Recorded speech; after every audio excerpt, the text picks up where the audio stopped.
Sir నమస్కారం sir. నమస్తే అండి. సార్ 'అల్లు అర్జున్' గారు అండ్ 'త్రివిక్రమ్' గారు కలిసి ఒక సినిమా ప్లాన్ చేశారు. నాగవంశి గారు కూడా ప్రొడ్యూస్ చేయడం జరిగింది. అంటే అది 'కార్తికేయ స్వామి' గారి సినిమాకి సంబంధించి. ఇప్పుడు అది సెలవైపోయింది. అది జూనియర్ ఎన్టీఆర్ గారి దగ్గరకొచ్చేసిందని చెప్పేసి నిన్నంతా కూడా ఫుల్ న్యూస్ అంతా వైరల్ అయిపోయింది. అంటే నాగవంశి గారు ఇందుకు సంబంధించిన ట్వీటే కారణం. నిన్న మొత్తం సోషల్ మీడియాలో ఇదే చర్చ జరిగింది.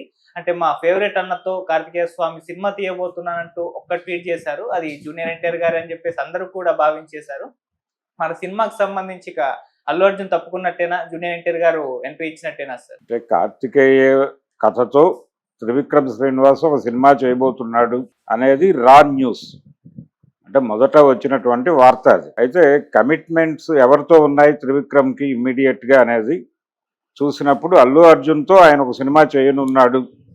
అంటే అల్లు అర్జున్ 'పుష్ప' తర్వాత చేయవలసిన సినిమా త్రివిక్రమ్తోనే అనేది అప్పటికి మార్కెట్లో ఉన్నటువంటి వార్త.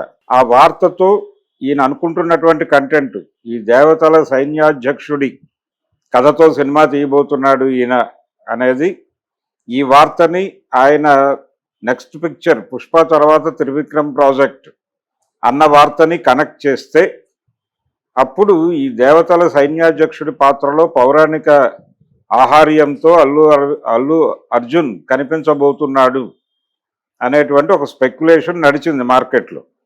కన్ఫర్మేషన్లు లేవు దానికి, అధికారికంగా ఆయన చెప్పలేదు. అప్పటికి ఆయన ఏ ప్రాజెక్టు కమిట్ కూడా కాలేదు అల్లు అర్జున్. ఇప్పుడు ఆల్రెడీ ఒక ప్రాజెక్టు కమిట్ అయిపోయి ఆయన కొనసాగుతున్నాడు. ఏది, ఒక తమిళ దర్శకుడితో ఆయన సినిమా చేస్తున్నాడు, ఆ హడావిడి నడుస్తోంది. దాని తర్వాత కూడా ఇంకో 2-3 ప్రాజెక్టులు ఆయన బ్రెయిన్లో ఉన్నాయి. ఒక టోటల్ బాలీవుడ్ కాన్సన్ట్రేటెడ్ ప్రాజెక్ట్ కూడా ఒకటి చేయాలి అనేటువంటి మూడ్తో వాళ్ళు ఏదో కథలు వింటున్నారు అనే ప్రచారం కూడా ఒకటి జరుగుతోంది. అందులో వాస్తవాలు ఎంత ఉన్నాయో తెలియదు, కానీ కొన్ని బాలీవుడ్ న్యూస్తో నడిపేటువంటి కొన్ని పత్రికల్లోనూ వెబ్సైట్లలోనూ ఆ వార్త దొర్లింది. ఈ ప్రాసెస్లో త్రివిక్రమ్ కొంచెం రేస్లో వెనకబడ్డట్టు కనిపించాడు. అక్కడ అల్లు అర్జున్ కాంపౌండ్లో ఆయన ఇమ్మీడియట్ ప్రాజెక్ట్ త్రివిక్రమ్ అనుకున్నది. ఎందుకంటే వాళ్ళిద్దరి కాంబినేషన్లో చాలా పెద్ద హిట్ సినిమా వచ్చింది ఇంతకుముందు, అలవైకుంఠపురంలో.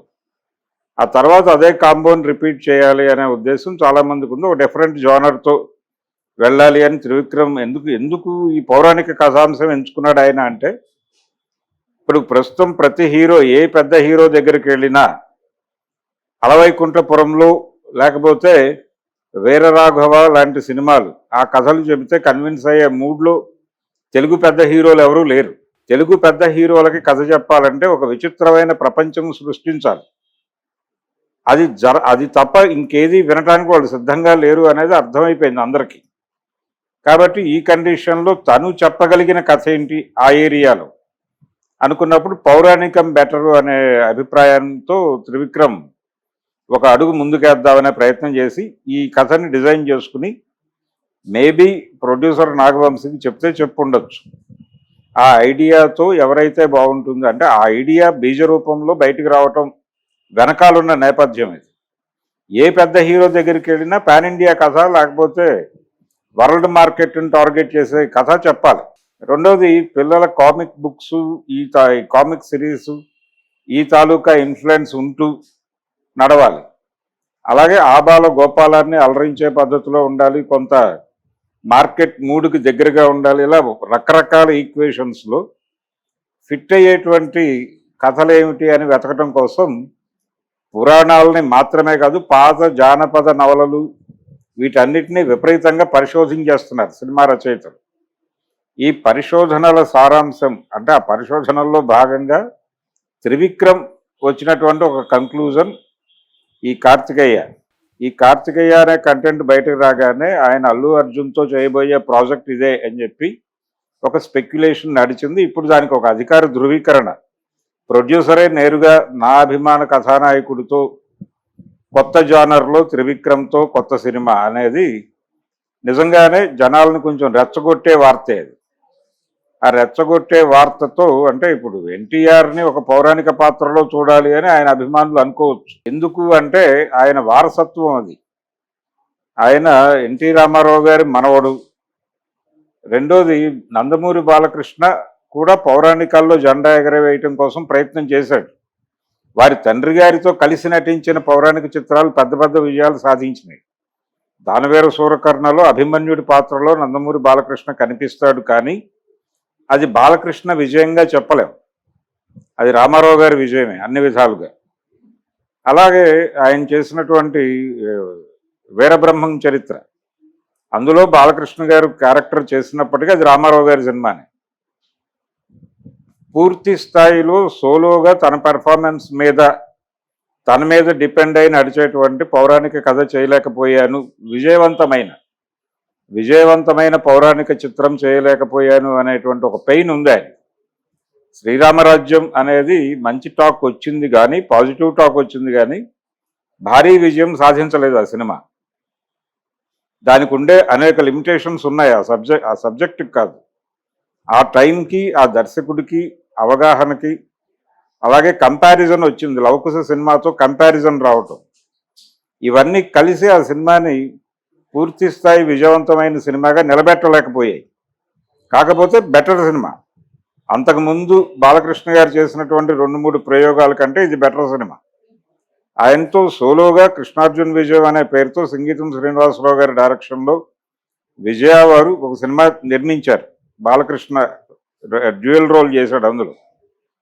భైరవ ద్వీపం తర్వాత వచ్చింది ఆ సినిమా. అది రకరకాల కన్ఫ్యూజన్స్ మధ్య నడిచింది ఆ స్క్రీన్ ప్లే. దాంతో ఆడియన్స్ ప్రాపర్గా కనెక్ట్ కాలేదు ఆ సినిమాకి, డిజాస్టర్ అయింది.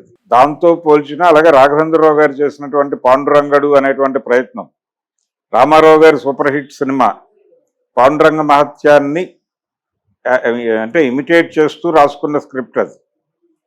అది కూడా కంపారిజన్ రావటం వలన దెబ్బతింది. అంటే లవకుశకి శ్రీరామరాజ్యానికి ఎలాగైతే ఒక కంపారిజన్ వచ్చి ఆ సినిమా ఇబ్బంది పడిందో, అలాంటి కంపారిజనే రాఘవేంద్రరావు గారు బాలకృష్ణతో చేసినటువంటి ఈ పాండురంగడి కథకి, పాండురంగ మహత్యానికి మధ్య కంపారిజన్ వచ్చి ఆ సినిమా కూడా ఆశించిన ఫలితాన్ని సాధించలేదు.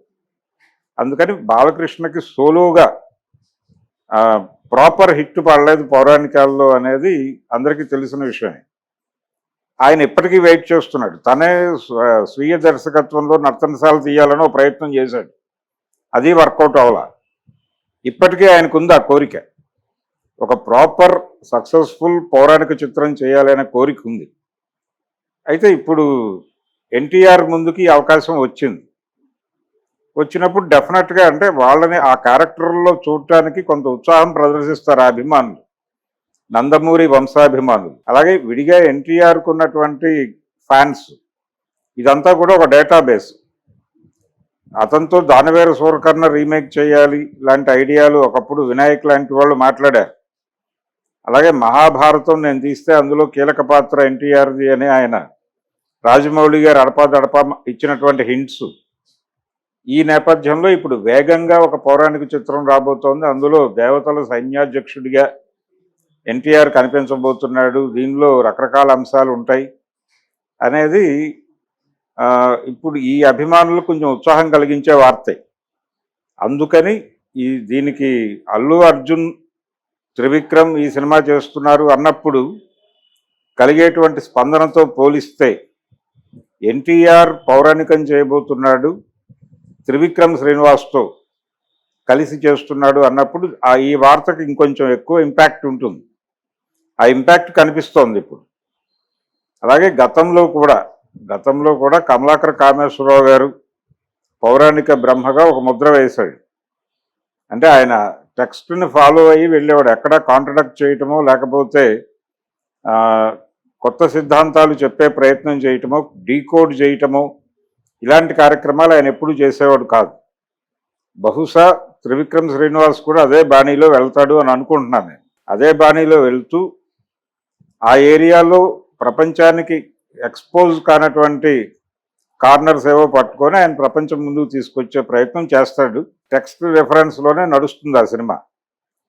దర్శకుడిగా ఎన్టీ రామారావు గారు రూపొందించే సినిమాల్లో ఆయన కొంచెం క్రిటికల్గా వెళ్ళేవాడు.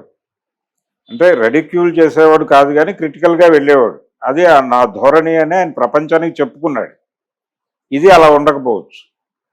కానీ ఎన్టీఆర్ మనవడి నుంచి ఎన్టీఆర్ అభిమానులు అంటే సీనియర్ ఎన్టీఆర్ అభిమానులు అది ఎక్స్పెక్ట్ చేస్తారు. అదొక ప్రమాదం ఉంది దీనిలో. అది యాక్చువల్గా యమదొంగ సినిమా అప్పుడు కూడా ఆ ప్రభావం కనిపించింది. యమదొంగ సినిమాని